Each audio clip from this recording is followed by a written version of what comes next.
अस्सलाम वालेकुम नाज़रीन, आप देख रहे हैं नया पाकिस्तान और मैं हूं शहजाद इकबाल। सुप्रीम कोर्ट में सूबाई इंतखाबात में ताखीर से मुतल्लिक कल अहम समाअत होने जा रही है और देखना होगा कि अभी तक बेंच में शामिल जजों और हुकूमती जमातों ने जो एतराज़ात उठाए हैं उस पर चीफ जस्टिस पाकिस्तान कल क्या फैसला करते हैं। हुकूमती सियासी जमातों ने चीफ जस्टिस पाकिस्तान से यह मुतालबा किया है कि इस मामले पर फुल कोर्ट बनाया जाए जिसमें 2 जजेस जस्टिस एजाजुल एहसन और जस्टिस मज़ाहिर अली नकवी शामिल ना हो। इसके अलावा समाअत के पहले दिन बेंच में शामिल जजेस ने चीफ जस्टिस की जानिब से सुमोटो लेने और सूबाई असेंबलियों की तहलील की कानूनी हैसियत पर भी सवालात उठाए थे। चीफ जस्टिस ने यह वाज़ेह किया था कि वो ये तमाम एतराज़ात पीर को सुनेंगे। अहम बात यह कि हुकूमत अदलिया पर इमरान खान की सहूलतकारी का इल्ज़ाम लगा रही है, जबकि दूसरी तरफ इमरान खान हुकूमत पर अदलिया को ब्लैकमेल और दबाव में लाने के इल्जामात लगा रहे हैं। और नून लीग तो अदलिया पर तनकीद कर ही रही है, मगर आज चेयरमैन पीपल्स पार्टी बिलावल भुट्टो जरदारी ने भी अदलिया पर तनकीद करते हुए कहा है कि लाडले की हुकूमत को बचाना हो तो आर्टिकल 63A को रीराइट किया जाता है। बिलावल ने मजीद कहा कि नैब का कानून जज पर भी लागू हो, भले वो अदालत में बैठे हों या नहीं। ज़मान पाक का वजीर आजम हो तो जज साहिबान अपना ही मजाक बना दें। खान साहब की हुकूमत बचानी हो तो आइन को जिस तरीके से मोड़ना पड़े, रीराइट करना पड़े तो कर लेंगे, लेकिन लाडला को बचाना, इस किस्म का दोगला निज़ाम नहीं चलेगा। ये जो मुकद्दस गाय का सिलसिला है ये रुकना पड़ेगा। कि नैब का कानून जुडिशरी पे लागू हो, चाहे वो जज पे बैठे हो या नहीं। बिलावल भुट्टो जरदारी ने यह भी कहा कि जो मुकद्दस गाय का सिलसिला चल रहा है उससे रुकना चाहिए, मगर अहम बात यह है कि अपने खिताब में बिलावल ने जजेस पर तो बात की लेकिन इस्टेब्लिशमेंट का कोई जिक्र नहीं किया। हम इन तमाम मामलों पर बात करेंगे, जो कानूनी पहलू है वो भी डिस्कस करेंगे, जो सियासी पहलू है उस पर भी बात करेंगे, जिसके लिए हमें ज्वाइन किया है मोइज़ जाफरी साहब ने और मुनीब फारूक साहब ने। आप दोनों का बहुत बहुत शुक्रिया ज्वाइन करने के लिए। मुनीब, पहले आप बताइएगा, जो मुतालबा किया जा रहा है हुकूमती जमातों की तरफ से कि फुल कोर्ट बनाया जाए जिसमें 2 जजेस शामिल ना हो, क्या आपको लगता है ये दुरुस्त मुतालबा है या अब किसी किस्म की अगर बेंच में तब्दीली आती है तो ये इससे इंप्रेशन जाएगा कि सियासी दबाव में आके बेंच को तब्दील किया गया है? बहुत शुक्रिया शहजाद। देखिए, ये फुल कोर्ट जो बनाने का मुतालबा है, ये अगर आपको याद हो, ये जब 63A की इंटरप्रिटेशन का मामला था उस वक्त भी सारी पॉलिटिकल पार्टीज की जानिब से, खासतौर पर PDM की जानिब से ये मुतालबा आया था, लेकिन इस मुतालबे को मुस्तरद कर दिया गया था। उस वक्त अदालत ने कोई दबाव नहीं लिया, लेकिन जो बदकिस्मत पहलू सामने आया है वो ये कि अदालत ने उसके अंदर 63A की जो तशरीह की उसमें बसद एहतराम उसकी तशरीह करते हुए फौजदारी जहन को जहन में रखा गया और एक बड़ी भोंडी तशरीह की गई, जिसे बाद में मुल्क के जो जय्यद कानूनदान है उन्होंने इक्वेट किया एज री राइटिंग ऑफ द कॉन्स्टिट्यूशन। खुद एक जज साहब ने भी किया था। एग्जैक्टली, और डिसेंडिंग नोट भी जज साहब का आया। लिहाजा वो तो एक एक्सरसाइज ऐसी थी जो कि एक बैड टेस्ट में डेवलप हो गई और उसने एक इंप्रेशन छोड़ दिया, जो कि क्योंकि अब वो पब्लिक डॉक्यूमेंट हैं ये फैसले, तो मेरे ख्याल में बदतरीन फैसलों की फहरिस्त में वो फैसला भी मैं समझता हूँ शामिल है। जहां तक अब बात है, यहाँ तक अब मामला है, देखिए एक बात तो बड़ी क्लियर है कि आइन बड़ा वाज़ेह है कि आपने 90 दिन के अंदर इंतखाबात करवाने हैं अगर असेंबली मुद्दत से पहले तहलील हुई हो। इशू ये है कि अगर आपने कोई एक्सटेनुएटिंग सर्कमस्टांसेस हैं, अगर हैं और आपने वो एस्टैब्लिश करवाने हैं, तो वो आप कहाँ करवाएंगे? उसका फैसला इलेक्शन कमीशन तो अकेले नहीं ले सकता या वो तो डिसाइड नहीं कर सकता, क्योंकि मामला अब कोर्ट में आ गया है, तो फैसला तो फिर at the end of the day court ही करेगी। हाँ, ये बात जरूर है कि जिन मौजूद जज साहिबान के हवाले से एतराज है, आमतौर पर प्रैक्टिस ये भी है कि जो ऑनरेबल जजेस होते हैं किसी मामले के अंदर अगर कोई फरीक उन पर एतराज करे तो वो बड़ी आराम से और बड़ी फराखदिली से खुद को रिक्यूज कर लेते हैं कि why to let someone point a finger at you, it's not a big deal अगर आप खुद को अलहदा कर देते हैं। दूसरा एलिमेंट ये है कि यहाँ पर उन जज साहब के हवाले से बात हो रही है जिनकी मुबैना तौर पर टेप्स भी हैं और वो कोई काफी डैमनिंग चीजें हैं और जिनके खिलाफ बार काउंसिल ये इत्तेहाद कर चुकी है कि वो उनके खिलाफ रेफरेंस ला रहे हैं और उनको ओहदे से अलहदा हो जाना चाहिए। लिहाजा इतना सिंपल और सादा नहीं है जितना कि इसे पेश किया जा रहा है। मोइज़, आपकी क्या राय है? क्योंकि एक तो जो टेक्निकल नुक्ता उठाया गया है अदालत में वो ये है कि क्योंकि 2 जजेस अपनी राय का इजहार पहले ही कर चुके हैं, लिहाजा उनको बेंच पे नहीं होना चाहिए, लेकिन हम देख रहे हैं कि बाहर एक सियासी मामला भी है जिसमें हुकूमती जमातें खासतौर पर नून लीग ये इल्ज़ाम लगा रही है कि इमरान खान की सहूलतकारी हो रही है, लेकिन इमरान खान ये कह रहे हैं कि अदलिया को दबाव में डालने की कोशिश है, ब्लैकमेल किया जा रहा है उनको। जी बहुत शुक्रिया शहजाद, आपने मौका दिया। देखें, ये जो अपना माइंड दिखा चुके हैं जजेस, लिहाजा इनको हिस्सा नहीं होना चाहिए, ये मंतक से मैं एग्री नहीं करता, क्योंकि अगर इसी से इसके अंजाम तक पहुंचाएं तो मंदोखेल साहब, जिनकी ये लॉजिक सामने आया है, उन्होंने भी फिर अपना माइंड शो कर दिया है 184(3) का हवाला देते हुए कि ये तो बनता ही नहीं है। तो जिस तरह वो चाहते हैं कि चीफ जस्टिस साहब और बाकी 2 जज साहिबान हटे बेंच पे से, तो फिर उनको भी उसूलन हट जाना चाहिए। तो इस तरह हटते हटते तो फिर काजी फाइज साहब ही रह जाएंगे। इसी तरह मैं समझता हूँ कि फुल कोर्ट जो है वो बिल्कुल बनना चाहिए था, बहुत पहले बन जाना चाहिए था, 63A पे बन जाना चाहिए था। मैं मुत्तफिक हूँ मुनीब साहब की राय से कि एक extra spirit of the constitution को देखते हुए फैसला आया था, जबकि वर्ड्स ऑफ द कॉन्स्टिट्यूशन सामने थे।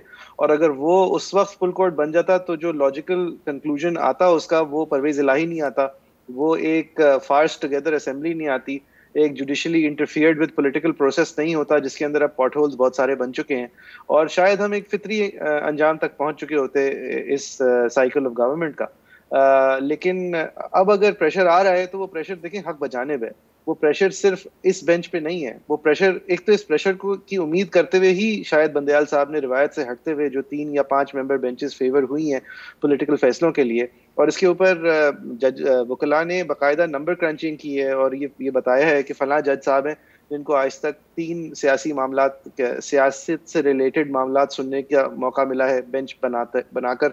एक ऐसे जज साहब हैं जिनको 9 का मिला है, एक ऐसे जिनको 75 का मिला है। तो अब इस इबाम को दूर करना चाहिए था और बहुत पहले कर देना चाहिए था, और अब देर आयत दुरुस्त आयत कि 9 लोगों की बेंच बनाई। बेहतर ये होता कि अगर उसके अंदर काजी साहब भी होते और जस्टिस तारिक मसूद साहब भी होते और मज़ाहिर नकवी साहब कम अज कम नहीं होते। और वो ये वजह नहीं है कि उन्होंने अपना माइंड शो किया है, मेरे ख्याल से इससे बहुत ज्यादा मजबूत दलील ये है कि उन्होंने परवेज इलाही के साथ जो उनकी गुफ्तगू है उसको उन्होंने जो रिपोर्ट किया जा रहा है उन्होंने मान लिया है कि ये गुफ्तगू तो है, लेकिन ये गुफ्तगू इस वक्त की नहीं है, इस गुफ्तगू में हवाले किसी और वक्त के हैं, यानी कि ये रिपोर्ट हुआ है ना।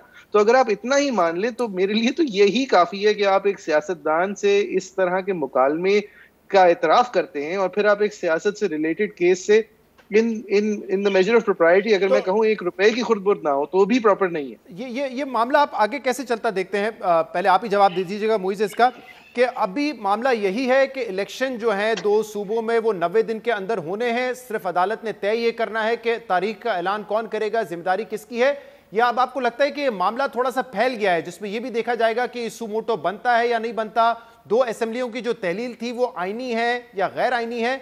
क्या लगता है आपको, मामला अभी भी सिंपल है कि 90 दिन के अंदर इलेक्शन होने हैं और किसने करवाने, या फैल गया ये मामला? देखिए शहजाद, 63A भी बहुत सिंपल था, लेकिन उसको कोर्ट ने बहुत फैला दिया और इस हद तक फैला दिया कि आज भी हम उसके टुकड़े समेत रहे हैं। ये मामला भी बहुत सिंपल है, मतलब पहले से ज्यादा सिंपल है। प्रेसिडेंशियल रेफरेंस जो आई थी वो भी बहुत सिंपल थी, लेकिन वो भी बहुत फैल गई थी। जो पॉलिटिकल ओपिनियन, पॉलिटिकल एक सवाल का जवाब कोर्ट ने देना सही समझा था सीक्रेट बैलेट के हवाले से गुलजार साहब के टेनियर में। देखिए ये मामला इससे ज्यादा सिंपल नहीं हो सकता कि 90 दिन के अंदर इलेक्शन कराना आइन से लगाया हुआ फर्ज है। अब इसके अलावा एक लाहौर हाईकोर्ट का फैसला इन द फील्ड है जिसका हम सब मजाक उड़ा रहे हैं इज्तिमाई तौर पे। इलेक्शन कमीशन ऑफ पाकिस्तान सर फहरिस्त है इस मजाक में। जब आपको एक हुक्म है आला अदालत का कि आपने कुछ करना है, तो जब तक वो हुक्म सस्पेंड ना हो जाए आप ये इस तरह हवा में उसको लेके नहीं घूम सकते। आजम तारड़ साहब जो है पार्लियामान में कह रहे हैं कि ज़ेरे इल्तवा है। माजरत के साथ एक चीज ज़ेरे इल्तवा नहीं होती अगर वो हुक्म है, और दूसरी जो आपकी अपील फाइल हुई है, जो भी आपने दूसरा कदम उठाया है उसके अंदर हुक्म इम्तनाई ना हो, वो फिर ज़ेरे इल्तवा बात नहीं होती, वो फैसला होता है अदालत का, आपने ये करना है। और मैं चाहता कि अगर जवाद हसन साहब का बहुत उम्दा फैसला अगर थोड़ा सा ज्यादा क्लैरिटी के साथ कंसल्टेशन के ऊपर वक्त देने की कोशिश नहीं करता ईसीपी को, बल्कि एक वाज़ेह अहकाम देता कि कंसल्टेशन का मतलब है पूछें, वो जवाब ना दे तो आपका काम है आइन के तहत एक इलेक्शन की डेट को अनाउंस करना। और बेहतर ये भी होता है कि अगर लाहौर हाईकोर्ट के चीफ जस्टिस साहब जो हैं वो जवाद साहब को मौका देते हैं एक लार्जर बेंच में, और ये 3 मेंबर बेंच का फैसला होता ताकि इसका फितरी फिर अपील सुप्रीम कोर्ट तक आ जाती, लेकिन ऐसा नहीं हुआ। तो ऐसी चीज, ये चीजें वैसे ही बहुत फैली हुई हैं कि गवर्नर साहब अपनी राय रखते हैं, एक हुकूमत जाहिर है बदनीयती पर मबनी बादी नजर राय रखती है वफाकी हुकूमत, उसके अलावा मौका परस्ती पर मबनी पीटीआई अब एक राय रखती है। जो थोड़े दिनों पहले तक आइन की धज्जियां बिखेरने के अंदर सदर साहब मिले हुए थे, उनको आज आइन की प्रोटेक्शन और पासदारी याद है। ये सब लोग यहाँ पे जितने भी प्लेयर्स हैं ये नेक नियति से नहीं प्ले कर रहे हैं, और इसकी वजह से ये मामला सिंपल, कोई भी मामला फिर सिंपल नहीं रहता। सही है। मुनीब साहब, आपकी क्या राय है कि सिर्फ 1 पॉइंट है इसमें कि इलेक्शन कैसे हो 90 दिन के अंदर, या अब आपके ख्याल में ये जो सारे मामला आ रहे हैं कि क्या असेंबलियां दुरुस्त तरीके से टूटी, और जो 63A वाला मामला है वो भी इसमें सब डिस्कस होना चाहिए? देखिए, मैं नहीं समझता कि 63A वाला मामला इसके अंदर घसीटा जा सकता है। उसका रिव्यू अभी मौजूद है वैसे उसके अब ऑप्शन।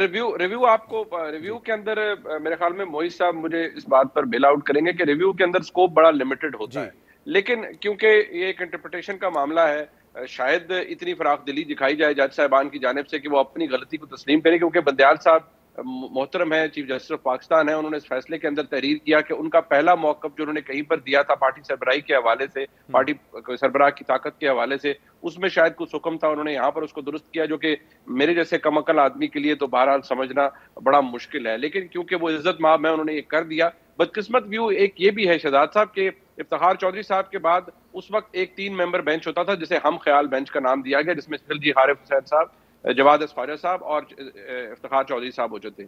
बदकिस्मत पहलू ये है कि आज भी ऐसे बेंचेस तश्कील होते हैं जिन्हें हम ख्याल बेंच का नाम मैं नहीं देता, मैं कमजोर आदमी हूं, मुल्क के बड़े वकला देते हैं, लिहाजा ये एक बदकिस्मत एलिमेंट आज भी मौजूद है। यहां पर मामला सादा है, सिंपल है, लेकिन बहुत एहतराम के साथ हमारे मुल्क की एपेक्स कोर्ट सुप्रीम कोर्ट इस वक्त एक डिवीजन का शिकार है, और वो डिवीजन डिस्टिंक्ट है, आप उसको नोटिस कर सकते हैं, इट हैज बिकम टैंजिबल। ये बहुत बड़ी इंडाइटमेंट होती है किसी भी सिटिंग सुप्रीम कोर्ट के ऑनरेबल जजेस के हवाले से कि वहां पर इतनी बुरी डिवीजन हो कि people can pick and choose, people can point fingers कि ये बेंच बना है तो फैसला ऐसा आ सकता है, ये बेंच बना है तो फैसला ऐसा आ सकता है। और दूसरी बात बसद एहतराम कि जो सीनियर प्यूने जज होता है हाई कोर्ट में या सुप्रीम कोर्ट में, उसका मकसद या उसका जो इंप्रेशन है वो यही लिया जाता है, और आई एम श्योर मोहित साहब भी इससे एग्री करेंगे कि वो इतना सीनियर होता है नेक्स्ट टू चीफ जस्टिस कि वो तमाम अहम मामलात के अंदर चीफ जस्टिस के साथ शामिल होते हैं। 9 रुकनी बेंच में अगर आप काजी फाइज ईसा साहब को नहीं रख रहे, it means that everything is not right in supreme court. सही। अब मुझे जरा इसके सियासी पहलू पे भी बात करने दे, क्योंकि अभी एक बाय इलेक्शन हो रहा है राजनपुर में, जहां तकरीबन 19 से 20 हजार वोट की लीड है पाकिस्तान तहरीक इंसाफ की, और वो फिर यही बयानियां बना रहे हैं कि जब असेंबलियां नहीं टूटी थी तो उस वक्त कह रहे थे कि असेंबली तोड़ो तो हम इलेक्शन लड़ेंगे। ये नून लीग के बहुत सारे रहनुमा की बात कर रहे थे, लेकिन जब असेंबली तोड़ दी तो वो इलेक्शन से भाग रहे हैं, क्योंकि उसमें बेशतर फैक्टर्स हैं, क्या बयानिया है नून लीग का, फिर IMF के जो प्रोग्राम में जाने के लिए हम फैसले कर रहे हैं उसका क्या इंपैक्ट आएगा। तो मुनीर साहब, वजह क्या यही नजर आ रही है कि इस वक्त नून लीग वैसे तो कह रही है कि इलेक्शन होंगे तो हम लड़ेंगे, लेकिन वो लड़ना नहीं चाहते क्योंकि उनको पता है कि पंजाब में हालात शायद ऐसे हैं नहीं कि उनको वो बढ़तरी हासिल कर सके तहरीक इंसाफ के ऊपर। देखिए, आज जो अभी रिजल्ट आ रहा है एज वी स्पीक, उससे एक बात तो जाहिर होती है कि पाकिस्तान तहरीक इंसाफ की मकबूलियत वोटर इंटैक्ट है। दूसरी बात यह कि मुस्लिम लीग नून का सियासी कैपिटल, ठीक है एक हल्के की बात है, हमें स्वीपिंग स्टेटमेंट नहीं देनी चाहिए, लेकिन सियासी कैपिटल एग्जॉस्ट हुआ है। मुस्लिम लीग नून को they will have to bend over backwards to regain their position in Punjab. आज के हालात के अंदर अगर आज इलेक्शन होता है तो उससे कम से कम एक सीट से और पिछले उन इंतखाबात से जो कि इमरान खान साहब ने जीते हैं या उनकी जमात ने जीते हैं, उसका टेस्टमेंट तो यही है कि इमरान खान साहब ज्यादा पॉपुलर है, उनकी जमात ज्यादा पॉपुलर है। उनका मसला सिर्फ एक है कि वो इंतखाबात तो जीत रहे हैं, लेकिन उन्हें ये पता है कि हमने फौज के साथ, पाकिस्तान के एस्टैब्लिशमेंट के साथ इतना बड़ा पंगा ले लिया है, इतनी बड़ी साजिश का हम हिस्सा बने हैं, उसको स्पीयर हेड किया है। लिहाजा अब प्रॉब्लम यह है प्रैक्टिकल पॉलिटिक्स का कि क्या आप इक्तदार में वापस आ सकते हैं when you are at loggerheads with Pakistan establishment. That is the $1 million question. Muiz Hafeez sahab, आपको क्या लगता है नून लीग, क्योंकि अब तो वाज़ेह तौर पे कह रही है, 2 रोज पहले हमारे प्रोग्राम में राना सनाउल्लाह ने कह दिया कि ये तो नहीं हो सकता कि इन 2 सूबाई असेंबलियों के इंतखाबात पहले हो जाएं, होंगे इंतखाबात तो साथ ही होंगे, ये बड़ा क्लियर कट उनकी पोजीशन है। उसकी वजह क्या है? क्या उनकी पॉपुलैरिटी कम है पंजाब में, ये खतरा है उनको, या वाकई कोई ऐसे इश्यूज है कि बाद में फिर जनरल इलेक्शन होंगे तो उसमें 2 और सूबों के इलेक्शन हो रहे होंगे, मामला बड़ा कॉम्प्लिकेटेड हो जाएगा? क्या वजह है आपके ख्याल में इलेक्शन में ना जाने की उनके? देखिए, वो मंतक अगर ये पेश भी कर रहे हैं कि एक वफाकी हुकूमत अगर खड़ी है तो सूबाई हुकूमतें जो हैं उनका इलेक्शन नहीं हो सकता, ये उनकी राय हो सकती है, ये एक उम्दा तरीका हो सकता है, लेकिन ये सरासर गैर आइनी है। अगर राना सनाउल्लाह साहब ने ये बात की है, आइन एक वाज़े रिस्पॉन्सिबिलिटी रखता है कि 90 दिन के अंदर जो भी असेंबली डिसॉल्व हो उसके इलेक्शन होना ज़रूरी है। इसके अंदर इबहम पैदा अगर आप कर रहे हैं और अजीब व गरीब किस्म की आपके गवर्नर्स जो हैं वो रिएक्ट कर रहे हैं, एक आर्टिकल के शुरू के हिस्से पे अमल कर रहे हैं, यानी कि वो डिफॉल्ट को मान रहे हैं, असेंबली डिसॉल्व होती है, आर्टिकल के आखिर के हिस्से को अमल कर रहे हैं यानी केयर टेकर सेटअप्स बना रहे हैं, आर्टिकल के सेंटर को अमल नहीं कर रहे यानी कि केयर टेकर बनाने के साथ साथ इलेक्शन की डेट का ऐलान नहीं कर रहे, तो ये मजाक कर रहे हैं हमारे आइन के साथ। और ये कह देना कि ये फिर फेयरनेस के सवाल उठेंगे, तो भाई आप इलेक्टोरल एक्सरसाइज करें। फेयरनेस के जब सवाल जो लोग उठाएंगे जाहिर है वही उठाएंगे जो इस वक्त ऑपोजिशन में है, वो जब उठाएं सवाल फेयरनेस के तो फिर उनको जवाब दे दीजिएगा ये जो आप फरमा रहे हैं। लेकिन इसका मतलब ये नहीं है कि आप एक आईनी फर्ज और जिम्मेदारी से पीछे हट जाएं, आप एक बेहतर ख्याल लेके आए। रही बात की जी मजबूरी है, जिस मुल्क में PSL हो सकता है, जिस मुल्क के अंदर एक normal terms of life economic default notwithstanding चल सकता है, उस मुल्क में इलेक्शन कराना सिर्फ मुमकिन नहीं बल्कि फर्ज है। इस वक्त जितनी स्टेल हो चुकी है तमाम लोगों की मैंडेट बशमूल इमरान खान साहब, यहाँ पर जमहूरियत के अंदर जो इस वक्त नक्स आ चुका है, जो एक डेमोक्रेटिक डेफिसिट प्रेवलेंट है, इस मुल्क में फर्ज है इलेक्शंस कराना। फिर आपकी राय क्या है इस पे कि नून लीग क्यों नहीं चाह रही है इंतखाबात इन दो सूबों में? हारेंगे इसलिए नहीं चाह रही, जो आपने वाजे किया है, क्योंकि ये इनकम्बेंसी का बहुत वजन है जी। इसाक डार साहब का, शहबाज शरीफ साहब का, इनका doing nothing for 9 months, sticking to power, जबकि उनको फॉरेन पावर लेने के बाद, इमरान खान को निकालने के बाद in the vote of no confidence general election की तरफ खुद ही चले जाना चाहिए था। उस वक्त उनकी उरूज पे थी पॉपुलैरिटी, इमरान खान साहब के 4.5 साल की बम्बलिंग उनके सामने थी, लेकिन क्योंकि और मकासद थे, नवंबर की अपॉइंटमेंट थी, नैब को अपने ऊपर से हटाना था, इसलिए अब लगे रहे, अब इसको भुगतेंगे ये, और उनको पता है। और ये जो राजनपुर वाली चीज है ये पूरे मुल्क के अंदर रिपीट होगी। बहुत बहुत शुक्रिया मुनीफ फारूक साहब और मोइज जाफरी साहब मौजूद थे। प्रोग्राम में एक ब्रेक शामिल करेंगे, इसके बाद अच्छी खबर सामने आई है। PSL के जो मैचेस हैं वो शेड्यूल के मुताबिक लाहौर और रावलपिंडी में होंगे, इस पर बात करेंगे एक ब्रेक के बाद। वेलकम बैक नाज़रीन, अब बात करेंगे अहम और अच्छी खबर की। PSL सीजन 8 के तमाम मैचेस जो हैं वो शेड्यूल के मुताबिक होंगे। लाहौर और रावलपिंडी के मैचेस भी शेड्यूल के मुताबिक होंगे, क्योंकि शाम तक ये खदशा था कि अगर PCB और पंजाब गवर्नमेंट के बीच में डेडलॉक बरकरार रहता है कि सिक्योरिटी अखराजात कौन उठाएगा, तो शायद लाहौर और रावलपिंडी के मैचेस को कराची मुंतकिल कर दिया जाता। लेकिन अब से कुछ देर पहले नजम सेठी साहब ने ये ट्वीट किया है जिसमें उन्होंने शुक्रिया अदा किया है निगरान वज़ीर आला मोहसिन नकवी का, और साथ में ये भी कहा है कि मोहसिन नकवी ने रूट की लाइटिंग के अखराजात में हिस्सा डालने पर इत्तेफाक किया है। इस पर हम मजीद बात भी करेंगे। सबसे पहले हम बात करेंगे चेयरमैन PCB मैनेजमेंट कमेटी नजम वक्त हमारे साथ मौजूद है। नजम साहब, बहुत बहुत शुक्रिया वक्त देने के लिए। ये एक अच्छी खबर है, क्योंकि शायद इस चीज़ के खदशात थे कि शेड्यूल चेंज हो जाएगा, लाहौर और पिंडी के मैचेस को कराची में करवाना पड़ेगा, लेकिन PCB और पंजाब गवर्नमेंट के जो मुज़ाकरात थे वो तय पा गए हैं।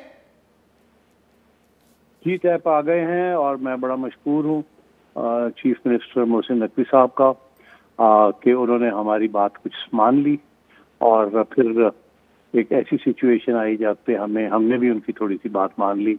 सो everybody is happy that PSL will continue. जो ओरिजिनल शेड्यूल है उसके मुताबिक लाहौर में और पिंडी में हस्ब मामूल जैसे अनाउंस किया गया मैचेस होंगे, and we don't need to move to Karachi और एनीवेयर एल्स। अच्छा, कल तक तो जो हमारे प्रोग्राम में भी मिनिस्टर आए थे पंजाब के, उन्होंने कहा था कि जो अखराजात है सिक्योरिटी के वो हमने कट डाउन कर दिए 50 करोड़ तक, और PCB से हम दरख्वास्त करें कि 25 करोड़ आप दे दें तो मामला तय पा जाएगा। तो क्या यही टर्म्स एंड कंडीशंस पे फाइनल हुआ है? नहीं जी, इसमें हमें हेफ्टी डिस्काउंट दिया उन्होंने। सही है, तो अब क्या कितना कंट्रीब्यूट जो है इस पे PCB करेगा? सॉरी, क्या कह रहे हैं? मैंने कहा PCB का कितना कंट्रीब्यूशन होगा सिक्योरिटी अखराजात में? मेरा ख्याल है इसको डिस्क्लोज करने की बात जरूरत नहीं है।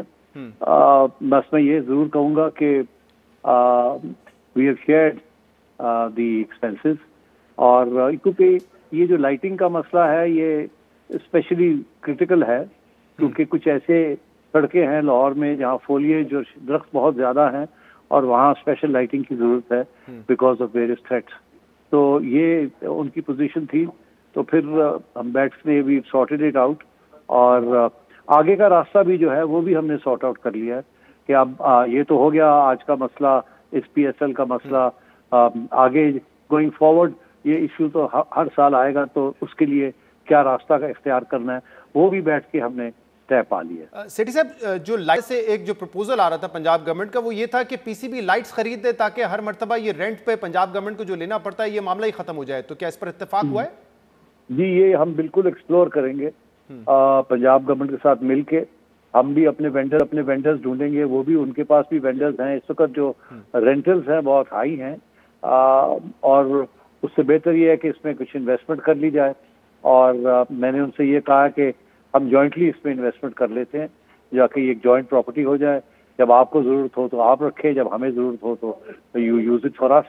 तो मेरा ख्याल है वहाँ भी in the next few weeks हम डिटरमिन कर लेंगे कि कौन सा वेंडर है, क्या करना है, कितनी लाइट्स जो है उनको खरीद के रखना है, because rentals are very high.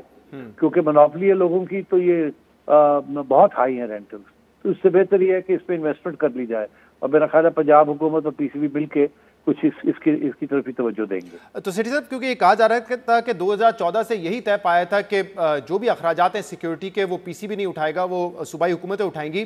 तो इस मरतबा क्या ऐसा मुख्तलिफ क्या हुआ? क्योंकि सुनने में तो पहले ये भी आ रहा था कि बजट के लिए भी पैसे रखे गए हैं, बजट में भी पैसे रखे गए हैं सिक्योरिटी से मुतालिक पीएसएल की। उस जो बजट इन्होंने बनाया था उसके अंदर तो कोई दर्जन से ज्यादा आइटम्स थे, जिसमें लाइटिंग का भी एक इशू था, पुलिस की ओवरटाइम का इशू था, पुलिस की मील्स का इशू था, और बहुत से छोटे छोटे इश्यूज थे, जनरेटर्स, इलेक्ट्रिसिटी वगैरह वगैरह वगैरह, ढेर सारे उसमें आइटम्स थे, जिसकी वजह से उन्होंने पहले कोई 90-95 करोड़ का बिल बनाया, फिर उसको उन्होंने रैशनलाइज किया तो 40-45 पे आ गए, फिर उसको फाइनली फिर उन्होंने कहा अच्छा सिर्फ आप लाइटिंग का खर्चा दे दें, बाकी हम खुद कर लेंगे।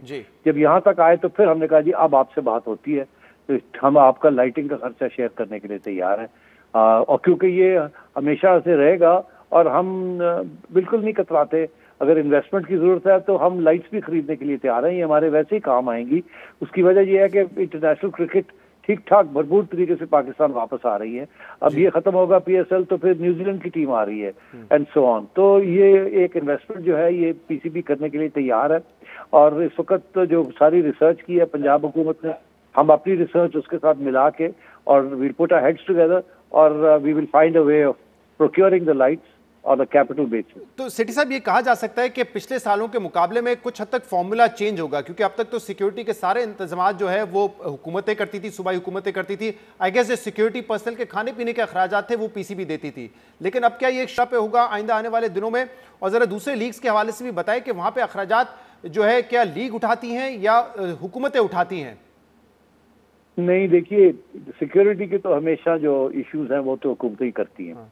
इनका ये मौक़िफ़ था कि ये एक्स्ट्राऑर्डिनरी सिक्योरिटी कुछ सड़कों के ऊपर हमें जरूरत है। फॉर एग्जांपल इनका ये कहना था, और मैं समझता हूँ सही कह रहे थे, कि पिंडी में हमें कोई इशू नहीं है लाइट्स का, हमें लाइट्स के बगैर काम हो सकता है। यहाँ तक इन्होंने ऑफर किया कि आप दिन के वक्त लाहौर में मैचेस करा लें, हम आपको कुछ नहीं चार्ज करेंगे, सारी सिक्योरिटी देंगे आपको। तो इनके लिए लाइट्स का बहुत बड़ा इशू था। तो वो अब हमने वो मसला हल कर लिया है, क्योंकि जब ये पीसी में टीम्स ठहरती हैं तो वो जो रास्ता है from the PC to Gaddafi Stadium, उस रास्ते के अंदर ग्रीन फोलिएज बहुत है, दरख्त बहुत हैं, और वहाँ लाइटिंग की जरूरत है, कनाल के ऊपर भी और माल रोड के ऊपर भी। तो ये मौक़िफ़ उनका सही था, इसलिए फिर हमने ये कहा कि ये सही है बात आपकी। हमने तो ये भी सोचा कि अगर वो कह रहे हैं कि दिन के वक्त मैचेस कर लें, शाम को ना करें, तो उसको भी हमने एग्जामिन कर लिया था। और फिर ये फैसला हुआ कि नहीं, जो रौनक रात को होती है और जो क्राउड शाम को आते हैं अपने दफ्तर छोड़ के ख़त्म करके, अब तो वो हम नहीं मिस करना चाह रहे। दिन के वक्त आईबॉल्स भी कम होंगे, रेटिंग्स भी कम होंगी ब्रॉडकास्ट की, और लोग भी कम आएंगे, बिकॉज दफ्तर भी जाना होता है, काम भी करने होते हैं। तो on that basis we said नहीं, इट्स बेटर हम छोटी सी इन्वेस्टमेंट कर ले और शाम के वक्त ही क्रिकेट खेले रात। नजीम सेठी साहब, बहुत बहुत शुक्रिया, आपने हमें ज्वाइन किया। मामला खुशअस्लूबी से हल हो। बात करेंगे इब्राहिम हसन मुराद साहब हमारे साथ मौजूद हैं, निगरां वजीर हैं पंजाब के। बहुत बहुत शुक्रिया इब्राहिम साहब ज्वाइन करने के लिए। इब्राहिम साहब, सेठी साहब से भी हमारी बात हो रही थी, खुशअस्लूबी से मामला हल हो गया, क्योंकि एक कंसर्न आपकी हुकूमत का ये था कि सिर्फ टैक्स पेयर पे क्यों बर्डन आए, तो अब आप मुतमईन हैं क्योंकि पीसीबी भी अब शेयर कर रहा है अखराजात को? जी, जब हमने इस साल की पीएसएल के सारे अखराजात का तखमीना लगाया था, वो तकरीबन 120 करोड़ रुपए बन रहे थे। तो फिर जब हमने इसको रैशनलाइज किया तो तकरीबन ये 90 करोड़ पे आ गए।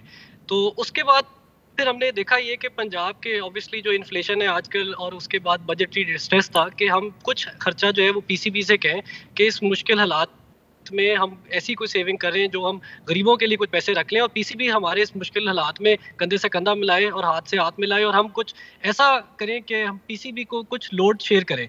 तो पीसीबी जिस तरह जानते हैं कि लास्ट जो इनकी अकाउंट्स थे उसमें तकरीबन 4 बिलियन रुपीस का इनका रिजर्व था, $15 मिलियन इनको आते हैं फ्रेंचाइज जो एक क्रिकेट टीम से लेते हैं, और $25 मिलियन के ब्रॉडकास्टिंग राइट्स गए हुए थे। तो हमने कहा कि 60-70 करोड़ रुपया हुकूमत पंजाब जो है वो बेयर करती है, आप सिर्फ 20 से 30 करोड़ रुपए का खर्च जो है, जो आपके डायरेक्ट एक्सपेंसेस हैं, जिसमें कुछ शटल्स का खर्चा था, कुछ और जो है पुलिस जो थे उनके मील्स का या गाड़ियों के डीजल का था, तो वो हमने इनसे कहा था कि वो आप बेयर करें। तो हमने इनको यही कहा था कि ये ना गवर्नमेंट ऑफ पंजाब का इशू है, ना ये पीसीबी का इशू, पूरी कौम का इशू है और ये पूरे सूबे का इशू है। और आम आवाम जो है वो आपको पता है कि शायकीन क्रिकेट जो है वो बड़े डिसअपॉइंटेड थे जब उनको पता लगा कि पीसीबी ने डिसाइड किया है यूनिलैटरली कि हम जो है वो मैचेस को सस्पेंड कर देंगे और हम दुबई ले जाएंगे या हम अमेरिका ले जाएंगे। तो मैंने तो जब सेठी साहब से मेरे मुज़ाकरात हमारे हुए थे मिनिस्टर्स के, मैंने सेठी साहब ने कहा था कि there is no way we will hold matches here, और मैंने सेठी साहब को यही कहा था कि इंशाल्लाह मैं भी आपको कह रहा हूँ कि आप देखेंगे कि मैचेस इधर ही होंगे पंजाब में। तो मैं कौम को भी मुबारकबाद देना चाहता हूँ और पीसीबी को भी जो है और पाकिस्तान को और सबको सख्त किस्म के मुज़ाकरात आपके रहे हैं पीसीबी के साथ। जी, आपको पता है कि जब ऐसे डिस्कशंस होते हैं तो पैशन जो है वो आ जाता है, और क्रिकेट जो है आपको पता है कि सब जो है वो क्रिकेट फॉलो करते हैं और बड़े पैशनेट हैं, और हम जो है हमारा सिर्फ जाती पंजाब हुकूमत का या किसी और का कोई मुफाद नहीं, तो इब्राहिम कौम का साहब इस मुफाद देख रहे थे। वक्त फिर फाइनल, क्योंकि आप जैसे बता रहे हैं और ये हमने भी देखा 120 अरब रुपए के बता रहे थे कि अखराज 120 करोड़ के अखराजात होंगे सिक्योरिटी के, तो वो अब कम करके आप कह रहे हैं 70-75 तक आ गए हैं। तो इसमें कितना कंट्रीब्यूशन फिर पंजाब गवर्नमेंट का है और कितना जो है वो पीसीबी करेगा? शहजाद साहब आप देखें कि इसमें एक होते हैं इनडायरेक्ट एक्सपेंसेस। आज जो है 15,000 पुलिस की नफरी जो है वो कदाफी स्टेडियम के राउंड नियर अबाउट सर्व कर रही है। अब आप उसी के अगर 20 दिन की तनख्वाह लगा लें तो वही कोई 40 करोड़ रुपए बनेगी। तो हमने तो इनको सिर्फ कहा था कि आप डायरेक्ट एक्सपेंसेस में हमारा जो है बर्डन शेयर करें, और उसमें जो है अब तकरीबन मुख्तसर बता सके कि आप लोगों ने 25 करोड़ की डिमांड की थी कल तक, तो उतने ही पे ही सेटलमेंट हुई है कि पीसीबी? जी, मेरी जो इन्फॉर्मेशन है वो ये कि जो पीसीबी से हमने डिमांड की थी और जो पीसीबी ने हमें ओरिजिनली कहा था कि हम बेयर करेंगे, उसी पे ये जो बीच में कुछ वजूहात थी इन्होंने अपनी फ्रेंचाइजीज के ऊपर। जी, तो हमें जो इन्फॉर्मेशन है गवर्नमेंट ऑफ पंजाब के ऑफिशियल, ये न्यूज़ भी आपको टिकर्स भी रिलीज होंगे, वो यही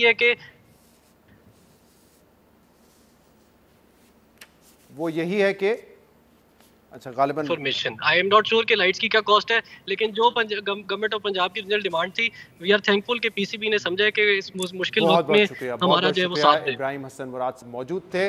अच्छी खबर है कि जो स्केड्यूल है उसके मुताबिक मैचेस होंगे। एक ब्रेक शामिल करेंगे, इसके बाद एक और अहम मामले पर बात करेंगे। हमारे साथ रहिएगा। Welcome back. सूबाई इलेक्शन में ताखीर पर सुप्रीम कोर्ट के असखुद नोटिस लेने के बाद हुकूमत और खासतौर पर नून लीग अदलिया पर तनकीद कर रही है। नून लीगी रहनुमा असेंबली और जलसों में मौजिज जजेस पर इमरान खान की सहूलतकारी और बेंच फिक्सिंग के इल्जाम लगा रहे हैं, जबकि 2 रोज पहले वजीर दिफा ख्वाजा आसिफ ने कौमी असेंबली में तकरीर में सुप्रीम कोर्ट को मौजूदा आईनी और सियासी बहरान का जिम्मेदार करार दिया। सुप्रीम कोर्ट की जानिब से इलेक्शन में ताखीर के मामले पर सुमोटो लेने पर ख्वाजा आसिफ ने अदलिया से सवाल किया कि मौजूदा बहरान की वजह पाकिस्तान तहरीक इंसाफ की जानिब से असेंबलियों की तहलील है, क्यों ना अदालत इस मामले की तहकीकात करे। ख्वाजा आसिफ का कहना है कि क्यों ना सुप्रीम कोर्ट इस मामले की भी तहकीकात करे, जब खुद सुप्रीम कोर्ट ने आर्टिकल 63A की तशरीह करके अरकान के वोट की गिनती ना करने का हुक्म देकर आइन को रीराइट किया। सिर्फ यही नहीं, ख्वाजा आसिफ ने सुप्रीम कोर्ट से यह मुतालबा भी किया है कि अदालत फुल कोर्ट बनाकर तहकीकात का सिलसिला पनामा केस से शुरू करे। जब 63A रीराइट किया गया है, तजावुज किया, आला अदलिया ने कॉन्स्टिट्यूशन को रीराइट किया, ये उनका काम नहीं है। और जिस तरह रीराइट किया गया 63A को, ये डायरेक्ट उसका रिजल्ट है जो इस वक्त कॉन्स्टिट्यूशनल क्राइसिस जो हम फेस कर रहे हैं, और सारा मुल्क जो है वो ग्राइंडिंग हॉल्ट पे आया हुआ है, इकोनॉमिकली भी, पॉलिटिकली भी। मेरी दरखास्त है अदालत उज़्मा के आगे कि पूरा बेंच बना के, पूरे कोर्ट का बेंच बना के जो है पनामा से स्टार्ट करें। ख्वाजा आसिफ सुप्रीम कोर्ट से तहकीकात का सिलसिला 2016 से शुरू करने का मुतालबा कर रहे हैं। उनका ये मुतालबा दुरुस्त है, क्योंकि जहां जहां हमारी सियासी तारीख में इस्टेब्लिशमेंट और अदलिया ने सियासी मामलात में बेजा मदाखलत की है, उस पर फुल कोर्ट भी बनना चाहिए और उसकी तहकीकात भी होनी चाहिए, ताकि हकायक को कौम के सामने रखा जाए। लेकिन ख्वाजा आसिफ साहब, दुरुस्तगी का यह मामला फिर वहां से नहीं शुरू होना चाहिए जहां से आपकी ख्वाहिश है। अगर दुरुस्तगी का मामला शुरू करना ही है तो यह मामला तब से क्यों ना शुरू किया जाए जब मीसाके जमहूरियत के बाद भी आपकी जमात, अदलिया और एस्टैब्लिशमेंट एक मुंतखब हुकूमत के खिलाफ थे। इसलिए इस रिकॉर्ड को भी दुरुस्त करना पड़ेगा कि उस वक्त आपकी जमात का, अदलिया और एस्टैब्लिशमेंट का एक जमहूरी हुकूमत के खिलाफ क्या किरदार था। तभी सही मानों में इंसाफ हो सकेगा और हम आईनी और सियासी बहरान की जिम्मेदारों का तयन कर सकेंगे। और इसके लिए ज्यादा पीछे जाने की जरूरत नहीं है। नवाज शरीफ की नाअहली से पहले पाकिस्तान का एक और जमहूरी वजीर आजम था जिसे अदालत ने नाअहल किया और पीपल्स पार्टी की हुकूमत 5 सालों तक अदलिया के निशाने पर रही। मगर उस वक्त ना सिर्फ आप उसके बेनिफिशरी थे बल्कि अदालती फैसलों में हिस्सेदार भी थे। 2012 में जब यूसुफ रजा गिलानी को तौहीन अदालत केस में सजा दी गई थी तो उसके बाद ख्वाजा आसिफ साहब ये आप ही थे जो सुप्रीम कोर्ट में यूसुफ रजा गिलानी की नाअहली के लिए दरख्वास्त लेकर गए थे। और दिलचस्प बात यह है कि आप आज जिस अदलिया पर इमरान खान की सहूलतकारी का इल्जाम लगाते हैं, कल वही इमरान खान आपके शाना बशाना खड़े थे और आप दोनों अदालती फैसलों के बेनिफिशरी थे और पीपल्स पार्टी जेर अताब थी। तो दुरुस्तगी अगर होनी चाहिए और फुल कोर्ट बनना चाहिए तो क्यों ना तहकीकात का मामला वहां से शुरू किया जाए, क्योंकि उस वक्त के वजीर आजम यूसुफ रजा गिलानी एस्टैब्लिशमेंट पर सियासी बहरान की जिम्मेदारी डालते थे और कहते थे कि इस मुल्क में state with in the state नहीं हो सकती। There can't be a state within the state. They have to be answerable to this parliament. और इस पार्लियामेंट को वो जवाबदेह हैं और हर इदारा जो है वो पार्लियामेंट के सामने जवाबदेह है। There can't be a state within the state.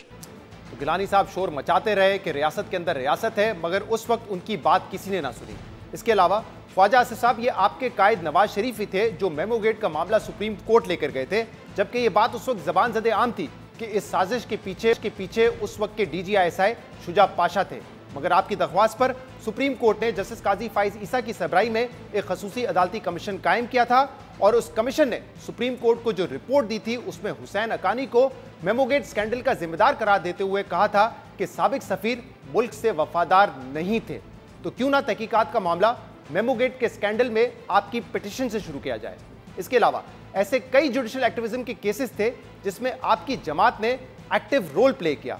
उस वक्त के सुप्रीम कोर्ट ने माशी मामलात, तकर्रियों और तैनातियों पर करप्शन और तौहीन अदालत के कई केसेस बनाए और उस जुडिशल एक्टिविज्म की वजह से हुकूमती मामलात बिल्कुल ठप होकर रह गए थे। मगर उस वक्त या तो आप उन केसेस के मुद्दई थे या उसके बेनिफिशरी थे। उस दौर में भी ये इल्जाम लगता था कि मखसूस जजेस का बेंच हुकूमतों के केसेस सुनता है और हुकूमत के खिलाफ फैसले देता है। ये आप ही थे जो पीपल्स पार्टी के खिलाफ रेंटल पावर का मामला अदालत लेके गए थे। ये आप ही की जमात थी जिसने चेयरमैन नैब दीदार हुसैन शाह की तैनाती को सुप्रीम कोर्ट में चैलेंज किया था।